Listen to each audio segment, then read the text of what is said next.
Assalamualaikum warahmatullahi wabarakatuh. Halo, apa kabar anak-anakku yang hebat? Bertemu kembali dengan Ibu Wulan Handayani, guru Bahasa Indonesia. Pada kesempatan kali ini, mari kita belajar mengenal teks cerita sejarah. Materi ini disampaikan di kelas 12 semester 1. Apa itu teks cerita sejarah? Teks cerita sejarah adalah teks yang memperlihatkan urutan peristiwa yang terjadi di masa lampau dan tentu saja benar-benar terjadi serta harus bernilai sejarah. Ada macam-macam bentuk teks cerita sejarah yang bisa kita lihat atau bisa kita baca. Salah satunya, kita bisa melihat novel sejarah, atau kita juga bisa membaca biografi seseorang, atau kita juga bisa membaca sesuatu yang sifatnya non-fiksi, cerita-cerita non-fiksi yang tentu saja berisikan cerita-cerita sejarah. Mari kita lanjutkan. Apa sih ciri-ciri dari teks cerita sejarah? Ya, tentu saja teks cerita sejarah ini memiliki karakter tersendiri yang berbeda dari cerita-cerita yang lainnya. Yang pertama, ciri teks cerita sejarah adalah kronologis. Sudah Ibu sampaikan tadi bahwa teks cerita sejarah ini adalah teks yang memperlihatkan urutan peristiwa. Oleh karena itu, karakter dari teks cerita sejarah adalah kronologis, artinya memperlihatkan urutan peristiwa. Bagaimana urutan peristiwa itu diperlihatkan? Tentu saja kalian bisa melihat, membaca, atau menuliskan teks cerita sejarah ini berdasarkan sebelum, saat, dan setelah kejadian tersebut berlangsung. Ciri teks cerita sejarah yang kedua adalah banyak memperlihatkan konjungsi temporal. Kalian sudah tahu, benar bukan, bahwa konjungsi itu adalah kata penghubung, sedangkan temporal menunjukkan waktu. Kita ingat kata tempo yang berarti waktu. Berarti konjungsi temporal adalah kata penghubung yang memperlihatkan waktu. Apa saja contohnya? Saat, pada, ketika, dan sebagainya. Tentu saja sangat banyak konjungsi temporal yang bisa kita temukan dalam sebuah cerita. Nah, karakter yang ketiga adalah berisi fakta atau data. Ya, tentu saja sudah Ibu sampaikan di awal bahwa teks cerita sejarah ini haruslah berisi fakta atau kejadian-kejadian yang sifatnya nyata. Bagaimana cara kita menuliskan atau menemukan fakta-fakta tersebut dalam sebuah teks cerita? Ya, tentu saja kita bisa menggunakan rumus 5W 1H. What, who, when, where, why, and how. Atau dalam bahasa Indonesia, kita memiliki akronim untuk itu, adik Simba.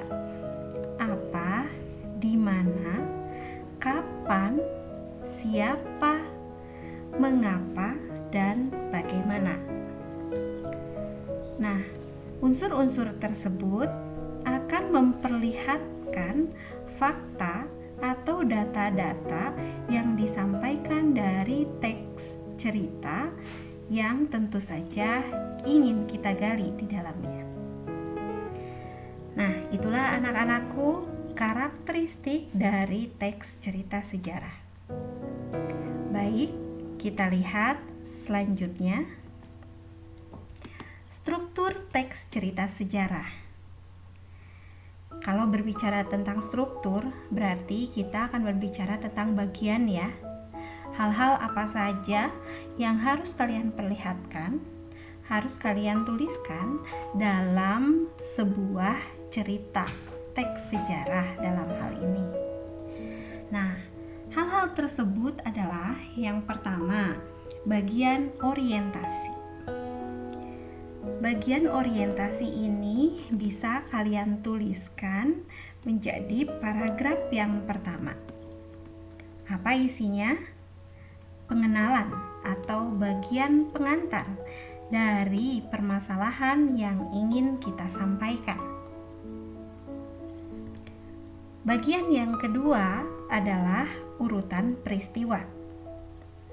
Nah, urutan peristiwa ini tentu saja kalian akan memperlihatkan apa saja hal-hal yang terjadi yang ingin kalian sampaikan dari satu sejarah tersebut dari awal sampai bagian akhir. Biasanya ini dimulai pada paragraf kedua. Akan tetapi, jumlah paragraf yang menghadirkan urutan peristiwa ini tidak saja hanya untuk satu paragraf saja. Boleh jadi urutan peristiwa ini memperlihatkan di banyak paragraf. Bisa sampai 4 atau 5 paragraf. Dan bagian yang terakhir dari struktur teks cerita sejarah adalah reorientasi. Kita bisa melihat kata reorientasi. Artinya, kita akan mengulang secara singkat bagian orientasi. Atau dalam hal ini, kita bisa memperlihatkan pendapat penulis pada bagian reorientasi. Pendapat penulis tentang apa?